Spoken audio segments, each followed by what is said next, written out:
ಹಿರಿಯರದು ಕೂಡ ತಪ್ಪಿದೆ. ಏನಪ್ಪಾ ಅಂದ್ರೆ ಹೊರಗೆ ಹೋಗೋ ಸಂದರ್ಭದಲ್ಲಿ ಬಾಗಿಲು ಹಾಕು ಅನ್ನೋ ಬದಲು ಡೋರ್ ಹಾಕು ಅಂತ ಹೇಳುತ್ತೀವಿ. ನಾವು ಬರೋದ್ ಸ್ವಲ್ಪ ತಡ ಅನ್ನೋ ಬದಲು ನಾವು ಬರೋದ್ ಸ್ವಲ್ಪ ಲೇಟು ಅಂತ ಹೇಳುತ್ತೀವಿ. ಹೀಗೆ ನಮ್ ಕನ್ನಡಾಂಗ್ಲವನ್ನ ನಾವು ಮಾತನಾಡ್ತಾ ಇದ್ರೆ ಸಂಪೂರ್ಣವಾಗಿ ಕನ್ನಡ ಉಳಿಸೋದು ಯಾವಾಗ? ಸಸ್ಯಗಳಿಗೆ ಎಣ್ಣೆ ಹಾಕಿ ಬೆಳೆಸಕ್ಕಾಗಲ್ಲ, ದೀಪಗಳಿಗೆ ನೀರ್ ಹಾಕಿ ಬೆಳಗಿಸಕ್ಕಾಗಲ್ಲ. ಅದೇ ರೀತಿ ನಮ್ಮ ಕನ್ನಡವನ್ನು ಯಾವುದೇ ಇಂಗ್ಲಿಷ್ ನಲ್ಲೋ ತೆಲುಗುದಲ್ಲೋ ತಮಿಳ್ನಲ್ಲೋ ಮಾತನಾಡಿ ನಮ್ಮ ಕನ್ನಡವನ್ನ ಉಳಿಸಕ್ಕಾಗಲ್ಲ. ನಮ್ಮ ಕನ್ನಡವನ್ನ ಉಳಿಸ್ಬೇಕು ಅಂದ್ರೆ ಏನಿದ್ರು ಕನ್ನಡದಲ್ಲೇ ಮಾತನಾಡಬೇಕು ಅಂತ ನೋಡಿ. ನಮ್ಮ ಕನ್ನಡ ಅಂತ ತಗೊಂಡಾಗ ಬಹಳಷ್ಟು ಕವಿಗಳು ಬರ್ತಾರೆ. ಕವಿಗಳು ಅಂತ ತಗೊಂಡಾಗ ಪಂಪ ತಗೊಳ್ಳಿ, ರನ್ನ ತಗೊಳ್ಳಿ, ಜನ್ನ ತಗೊಳ್ಳಿ, ಎಲ್ಲರೂ ಬರ್ತಾರೆ. ತಮ್ಮ ಒಂದು ಭಾವನೆಯನ್ನ ಹಾಡಿನ ಮೂಲಕ ಜನರಿಗೆ ಸಂದೇಶವನ್ನ ಹೇಳುತ್ತಾರೆ ಅಂತ ನೋಡಿ. ಬಾರಿಸು ಕನ್ನಡ ಡಿಂಡಿಮುವ ಎಂಬ ಒಂದು ಪದ್ಯವನ್ನ ಈ ಕುವೆಂಪು ಹೇಳುತ್ತಾರೆ. ಎಲ್ಲಾದರೂ ಇರು ಎಂತಾದರೂ ಇರು ಎಂಬ ಒಂದು ಪದ್ಯವನ್ನ ಕುವೆಂಪು ಬರೀತಾರೆ. ಎಲ್ಲಾದರೂ ಇರು ಎಂತಾದರೂ ಮತ್ತು ಕುವೆಂಪುರ ಬರೀತಾರೆ. ಮತ್ತೆ ಇನ್ನೊಂದು ಏನಪ್ಪಾ ಅಂದ್ರೆ ಉದಯವಾಗಲಿ ನಮ್ಮ ಚಲುವ ಕನ್ನಡ ನಾಡು, ಅದನ್ನ ಕುಯಿಲ್ಗೋಳ್ ನಾರಾಯಣರಾಯರು ಬರೀತಾರೆ. ಹಚ್ಚೇವು ಕನ್ನಡದ ದೀಪ, ಅದನ್ನ ಜಿ.ಎಸ್. ಕರ್ಕಿ ಅವರು ಬರೀತಾರೆ. ನರ್ಕ ಕೇಳಿಸಿ ನಾಲ್ಗೆ ಸೇರಿಸಿ ಬಾಯಿ ವಾಲಿಸಿ ಹಾಕುದ್ರುನೆ ಮೂಗರಲ್ಲಿ ಮಾತನಾಡ್ತೀನಿ ಕನ್ನಡ ಪದವ ಅಂತಂದ್ರು. ಯಾರು? ಅವರೇ ಜಿ.ಪಿ. ರಾಜರತ್ನಂ ಅವರು ಅಂತ ನೋಡಿ. ಕುಮಾರವ್ಯಾಸರು ಅಂತ ತಗೊಂಡ ಎಷ್ಟು ಬುದ್ಧಿಶಾಲಿಗಳಿದ್ರು ಅಂದ್ರೆ ಬರೀ ಕೃಷ್ಣ ಅನ್ನೋ ಪದಕ್ಕೆ ಎಷ್ಟೆಲ್ಲಾ ಸಂಬಂಧಗಳನ್ನ ಕೂಡ್ಸಿ ಹೇಳುತ್ತಾ ಇದ್ರು ಅಂದ್ರೆ ನೋಡಿ. ವೇದ ಪುರುಷನ ಸುತನ ಸುತನ ಸಹೋದರನ ಹೆಮ್ಮಗನ ಮಗನ ತಳೋದರಿಯ ಮಾತುಳನ ರೂಪನ ಅತುಳ ಬಲ ಭುಜದಿ ಕಾದಿಗೆಲ್ಲಿದನ ಅಣ್ಣನ ಅವ್ವೆಯ ನಾದಿನಿಯ ಜಠರದಲ್ಲಿ ಜನಿಸಿದ ಅನಾದಿ ಮೂರುತಿ ಗದುಗಿನ ವೀರನಾರಾಯಣ ಅಂತ ಹೇಳಿದ್ರಂತೆ. ನಮ್ಮ ಕನ್ನಡ ಹೇಗ್ ಹುಡ್ತು ಅನ್ನೋದಕ್ಕೂ ಕೂಡ ಅರ್ಥ ಇದೆ ಅಂತ ನೋಡಿ. ಕುವೆಂಪು ಅಂತ ತಗೊಂಡಾಗ್ಲೂ ಕೂಡ ಇದೊಂದು ಒಂದ್ ಸಂದರ್ಭ ಹೇಳ್ತೀನಿ, ಇವ್ರು ನಡೆದಂತ ವೇಳೆ ಹೇಳ್ತೀನಿ. ಏನಪ್ಪಾ ಅಂದ್ರೆ ಇವ್ರು ಮಧ್ಯಾಹ್ನದ ಊಟಕ್ಕೆ ತೆರಳಿರ್ತಾರೆ. ಅಂದ್ರೆ ಇವ್ರು ಬರೀ ಹೆಚ್ಚು ಕನ್ನಡದಲ್ಲಿ ಮಾತನಾಡ್ತಾ ಇದ್ರು. ಯಾಕಪ್ಪ ಅಂದ್ರೆ ನಮ್ಮ ವೃತ್ತಿ ಗೌರವಕ್ಕೆ ಚ್ಯುತಿ ಬರಬಾರದು ಅನ್ನೋ ಒಂದು ಕಾರಣದಿಂದ ಬರೀ ಹೆಚ್ಚು ಕನ್ನಡದಲ್ಲಿ ಇವ್ರು ಮಾತನಾಡ್ತಾ ಇದ್ರು. ಇವ್ರು ಯಾವುದೇ ಭಾಷೆ ವಿರೋಧಿ ಅಂತೂ ಅಲ್ಲ. ಅವರು ಮೊದಲೇ ಕವಿತೆಗಳನ್ನ ಬರೆದಿದ್ದೇ ಇಂಗ್ಲಿಷ್ ನಲ್ಲಿ. ಆದ್ರೆ ಅವರು ಈ ಕನ್ನಡ ಅಧ್ಯಾಪಕರಾಗಿರೋದ್ರಿಂದ ಬರೀ ಹೆಚ್ಚು ಕನ್ನಡದಲ್ಲಿ ಅವ್ರು ಮಾತನಾಡ್ತಾ ಇದ್ರು. ಹೀಗೆ ವಿದ್ಯಾರ್ಥಿಗಳು ನಮ್ ಗುರುಗಳ ಬಾಯಲ್ಲಿ ಹೇಗಾದ್ರೂ ಕನ್ನಡ ಪದವನ್ನ ತರಿಸಬಾರದು, ಇಂಗ್ಲಿಷ್ ಪದವನ್ನು ತರಿಸಬೇಕು ಅಂತ ಹೇಳಿ ಬಹಳಷ್ಟು ಪ್ರಯತ್ನಗಳನ್ನ ಅವ್ರು ಮಾಡ್ತಾರೆ. ಅವಾಗ ಯಾವುದೇ ಪ್ರಯತ್ನ ಕೂಡ ಯಶಸ್ವಿ ಆಗಿರಲ್ಲ. ಒಂದು ಪ್ರಯತ್ನವನ್ನ ಹಮ್ಮಿಕೊಂಡಾಗ ಇದು ಖಂಡಿತವಾಗಿ ಯಶಸ್ವಿ ಆಗೇ ಆಗುತ್ತೆ ಅಂತ ಹೇಳಿ ನಂಬಿಕೆ ಇಟ್ಕೊಂಡು ಆ ಪ್ರಯತ್ನವನ್ನ ಹಮ್ಮಿಕೊಂಡಿರ್ತಾರೆ.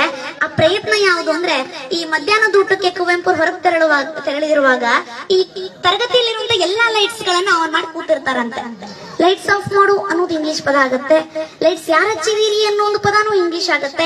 ಇಂಗ್ಲಿಷ್ ತರಿಸ್ತೀವಿ ಇವ್ರ ಬಾಯಲ್ಲಿ ಅಂತ ಹೇಳಿ ಅವ್ರ ಕುತೂಹಲದಿಂದ ಶಾಂತ ರೀತಿಯಿಂದ ಎಲ್ಲಾ ವಿದ್ಯಾರ್ಥಿಗಳು ತರಗತಿಯಲ್ಲಿ ಕೂತಿರ್ತಾರೆ. ಆಗ ಕುವೆಂಪು ಮಧ್ಯಾಹ್ನದ ಊಟ ಮುಗಿಸಿ ಬರ್ತಾರಂತೆ ತರಗತಿಗೆ. ಬಂದು ಈ ಎಲ್ಲಾ ಲೈಟ್ಸ್ ಗಳನ್ನ ಆನ್ ಆಗಿರೋದು ನೋಡ್ತಾರೆ. ಲೈಟ್ಸ್ ಯಾರು ಹಚ್ಚಿದ್ರು ಅಂತ ಕೇಳ್ಬೇಕಲ್ಲ, ಇಂಗ್ಲಿಷೇ ಆಗತ್ತದು. ಅದ್ ಅಚ್ಚ ಕನ್ನಡದಲ್ಲಿ ಅವ್ರು ಮಾತನಾಡ್ತಾ ಇದ್ರಲ್ಲ, ಅವ್ರು ಏನಂತ ಕೇಳಿದ್ರು ಅಂದ್ರೆ ಈ ಮಠ ಮಧ್ಯಾಹ್ನದಲ್ಲಿ ದೇವಿಗೆ ಹಚ್ಚಿರುವಂತ ಧೀರರಾರು ಅಂತ ಕೇಳಿದಾಗ ಯಾರು ಹಚ್ಚಿರ್ತಾರೋ ಸರ್ ನಾ ಹಚ್ಚಿದೀನ್ರಿ ಅಂತ ನಿಲ್ತಾನಂತೆ. ಮತ್ ಬಟನ್ ಆಫ್ ಮಾಡು ಅಂತ ಅನ್ಬೇಕಲ್ಲ. ಒಂದನೇ ಪ್ರಯತ್ನ ಹೇಗಿದ್ರು ಮುಗಿದೋಯ್ತು, ಎರಡನೇ ಪ್ರಯತ್ನ ಆದ್ರೂ ಯಶಸ್ವಿ ಆಗುತ್ತೆ ಅಂತ ಹೇಳಿ ಕೂತಿರ್ತಾರೆ. ಬಟನ್ ಆಫ್ ಮಾಡಿದ್ರೆ ಲೈಟ್ಸ್ ಆಫ್ ಆಗೋದು, ಮತ್ತೆ ಇಂಗ್ಲಿಷ್ ಪದನೇ ಆಗುತ್ತಲ್ಲ ಇದು. ಅವಾಗ ಏನ್ ಹೇಳ್ತಾರೆ ಅಂದ್ರೆ ಎಲೆ ಅಧಮ ಅದುಮು ಆ ಗುಂಡಿಯನ್ನು ಅಂತ ಹೇಳಿದ್ರಂತೆ. ಏನಪ್ಪಾ ಅಂದ್ರೆ ಅಧಮ ಅಂದ್ರೆ ದಡ್ಡ, ಈ ಅದುಮು ಅಂದ್ರೆ ಒತ್ತು, ಗುಂಡಿ ಅಂದ್ರೆ ಬಟನ್ ಅಂತ. ಎಲೆ ಅಧಮ ಅದುಮು ಆ ಗುಂಡಿಯನ್ನು ಅಂತ ಹೇಳಿದ್ರಂತೆ. ಅವಾಗ ವಿದ್ಯಾರ್ಥಿಗಳಿಗೆ ಅನ್ಸುತ್ತೆ ನಮ್ ಗುರುಗಳೇ ಕನ್ನಡದ ಮೇಲೆ ಇಷ್ಟ ಅಭಿಮಾನ ಪಡುವಾಗ ನಾವ್ಯಾಕ್ರಿ ಸುಮ್ಬಿಡ್ಬೇಕು, ನಾವು ಕೂಡ ಕನ್ನಡವನ್ನ ಮಾತನಾಡೋಣ ಅಂತ ಹೇಳಿ ಅವರು ಕೂಡ ಕನ್ನಡವನ್ನ ಮಾತನಾಡ್ಲಿಕ್ಕೆ ಶುರು ಮಾಡಿದ್ರು ಅಂತ. ಇದು ನಮ್ಮ ಕನ್ನಡ ಭಾಷೆಗೆ ಒಂದು ಶ್ರೀಮಂತಿಕೆ ಅಂತ ನೋಡಿ. ಈ ಇಂಗ್ಲಿಷ್ ಹುಟ್ಟಿದ್ದು ಸಂಸ್ಕೃತ ಭಾಷೆಯಿಂದಲೇ ಅಂತ ಹೇಳಬಹುದು. ನಾವು ಸಂಸ್ಕೃತ ನೆಲದಿಂದ ಹುಟ್ಟಿದವರು, ನಾವು ಹೆಮ್ಮೆ ಪಡಬೇಕು ಸಂಸ್ಕೃತ ಭಾಷೆಗೆ. ನೋಡಿ, ನಾವು ಸಂಸ್ಕೃತದಲ್ಲಿ ಅಣ್ಣನಿಗೆ ಏನಂತ ಕರಿತೀವಿ? ಭ್ರಾತೃ ಅಂತ ಕರಿತೀವಿ. ಅದು ಇಂಗ್ಲಿಷ್ ನಲ್ಲಿ ಬ್ರದರ್ ಅಂತ ಆಯ್ತು. ನಾವು ಮಾತೃಗೆ ನಮ್ ತಾಯಿಗೆ ಮಾತೃ ಅಂತ ಕರೆದ್ರೆ ಅದು ಇಂಗ್ಲಿಷ್ ನಲ್ಲಿ ಮದರ್ ಅಂತ ಆಗುತ್ತೆ. ತಂದೆಗೆ ಪಿತೃ ಅಂತ ಕರೆದ್ರೆ ಅದು ಇಂಗ್ಲಿಷ್ ನಲ್ಲಿ ಫಾದರ್ ಅಂತ ಆಯ್ತು ಅಂತ. ಬರೀ ಸಂಬಂಧಗಳಷ್ಟೇ ಅಲ್ಲ, ವಾರಗಳಂತ ತಗೊಂಡಾಗ್ಲೂ ಕೂಡ ನಮ್ಮ ಪೂರ್ವಿಕರು ಮೊದಲೇ ದಿನವನ್ನ ಸೂರ್ಯನಿಗೋಸ್ಕರ ಇಡೋಣ, ಇಡೀ ಜಗತ್ತಿಗೆ ಬೆಳಕೊಡೋನು ಸೂರ್ಯ, ಸೂರ್ಯನಿಗೋಸ್ಕರ ಮೊದಲ ದಿನವನ್ನ ಇಡೋಣ ಅಂತಂದಾಗ ರವಿ ಅಂದ್ರೆ ಸೂರ್ಯ ಅಂದ್ರೆ ರವಿವಾರ ಅಂತ ಇಡೋಣ ಅಂತ ಹೇಳಿ ಸೂರ್ಯನಿಗೋಸ್ಕರ ಮೊದಲ ದಿನವನ್ನ ಇಟ್ರು. ಅದೇ ಇಂಗ್ಲಿಷ್ ನವರು ಸಂಡೇ ಅಂತ ಮಾಡಿದ್ರು. ಸಂಡೇ ಅಂತ ಕರಿತೀವಿ ರವಿವಾರಕ್ಕೆ. ಎರಡನೇ ದಿನ ಸೋಮವಾರ ಅಂತ. ನಮ್ಮ ಪೂರ್ವಿಕರು ಸೂರ್ಯನನ್ನ ಬಿಟ್ರೆ ಇಡೀ ಜಗತ್ತಿಗೆ ಅತಿ ಹೆಚ್ಚು ಬೆಳಕೊಡೋನು ಚಂದ್ರ, ಚಂದ್ರ ಅಂದ್ರೆ ಸೋಮ. ಎರಡನೇ ದಿನವನ್ನ ಅವನಿಗೋಸ್ಕರ ಇಡೋಣ ಅಂತ ಹೇಳಿ ಸೋಮವಾರ ಅಂತ ಇಟ್ರು. ಅದು ಇಂಗ್ಲಿಷ್ ನಲ್ಲಿ ಮೂನ್ ಡೇ ಅಂತ ಇಟ್ರೆ ಈ ಸಂಸ್ಕೃತವ್ರು ನೋಡಿ ಕನ್ನಡದವ್ರು ನೋಡಿ ಕಾಪಿ ಹೊಡೆದಿದೀವಿ ಅಂತ ಗೊತ್ತಾಗತ್ತೆ. ಅದಕ್ಕೋಸ್ಕರ ಒಂದ್ 0 ತೆಗೀರಿ, ಮಂಡೇ ಅಂತ ಇಡ್ರಿ ಅಂತ ಮಂಡೇ ಅಂತ ಇಟ್ರು ಅಂತ. ಇದು ನಮ್ಮ ಕನ್ನಡ ಭಾಷೆಗಿರುವಂತ ವೈಶಿಷ್ಟ್ಯ ಅಂತ ನೋಡಿ. ಇದಷ್ಟೇ ಅಲ್ಲ, ನಾವು ಶತಂಬರ ಅಂತ ಕರೆದ್ರೆ ಇಂಗ್ಲಿಷ್ ನಲ್ಲಿ ಸೆಪ್ಟೆಂಬರ್ ನವೆಂಬರ್ ಅಂತ ಕರೀತಾರೆ. ನವೆಂಬರ ಅಂತ ಕರೆದ್ರೆ ನವೆಂಬರ್ ಅಂತ ಕರೀತಾರೆ. ನಾವು ದಶಂಬರ ಅಂತ ಸಂಸ್ಕೃತದಲ್ಲಿ ಕರೆದ್ರೆ ಅದು ಇಂಗ್ಲಿಷ್ ನಲ್ಲಿ ಡಿಸೆಂಬರ್ ಅಂತ ಕರೀತಾರೆ ಅಂತ. ಇಡೀ ಪ್ರಪಂಚದ ಲಿಂಕ್ ಲ್ಯಾಂಗ್ವೇಜ್ ಆಗಿರುವಂತ ಇಂಗ್ಲಿಷ್, ಇಡೀ ಪ್ರಪಂಚದ ಎಲ್ಲಾ ಜ್ಞಾನವನ್ನು ತನ್ನಲ್ಲೇ ಬಚ್ಚಿಟ್ಕೊಂಡು ಮೆರೆದಾಡ್ತಿರುವಂತ ಇಂಗ್ಲಿಷ್ಗಾಗ್ಲಿ, ಭಾರತದ ಹೆಚ್ಚಾಗಿ ಮಾತನಾಡುವಂತ ಹಿಂದಿಗಾಗ್ಲಿ ತನ್ನದೇ ಆದಂತ ಸ್ವಂತ ಲಿಪಿ ಇಲ್ಲ ಅಂತ.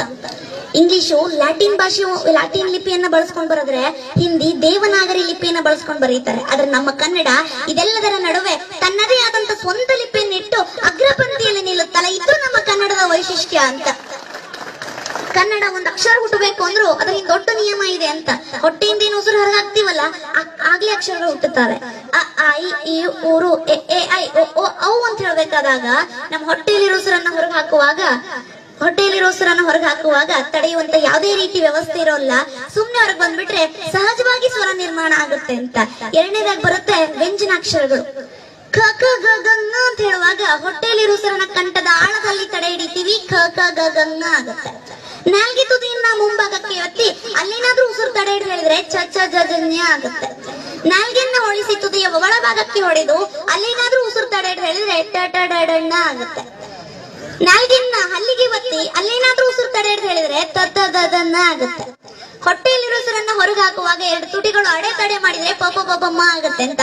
ಎಷ್ಟು ವೈಜ್ಞಾನಿಕ ಅಂತ.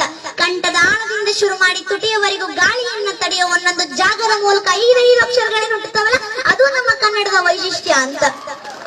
ಓದಿದ್ದನ್ನ ಬರೆಯುವಂತಹ, ಬರೆದಿದ್ದನ್ನ ಓದುವಂತಹ, ಮಾತನಾಡಿದ್ದನ್ನ ಬರೆಯುವಂತ ಸಾಮರ್ಥ್ಯ ಇರೋ ಭಾಷೆ ನಮ್ಮದು. ಅದು ಕೆಲವು ಭಾಷೆಗೆ ಮಾತ್ರ ಇದೆ ಅಂತ. ಕನ್ನಡ ನನ್ನ ಮನಸ್ಸು, ಕನ್ನಡ ನನ್ನ ಕನಸು, ಕನ್ನಡವೇ ನನ್ನ ಹೆಮ್ಮೆಯ ಸೊಗಸು, ಕನ್ನಡಿಗರ ಬಾಯಲ್ಲಿ ಕನ್ನಡ ಇಲ್ಲದೆ ಹೋದ್ರೆ ನನಗೆ ಮುನಿಸು ಅಂತ ಹೇಳುತ್ತಾ ನನ್ನ ಒಂದು ಮಾತುಗಳನ್ನ ಮುಗಿಸ್ತೇನೆ. ನಾವು ಮಾತನಾಡಲಿಕ್ಕೆ ಅವಕಾಶ ಮಾಡಿಕೊಟ್ಟಂತ ತಮ್ಮೆಲ್ಲರಿಗೂ ಧನ್ಯವಾದಗಳು. ಚಿಕ್ಕವಳು ಎಲ್ಲಾದ್ರೂ ತಪ್ಪಿದ್ರೆ ಕ್ಷಮಿಸಿ.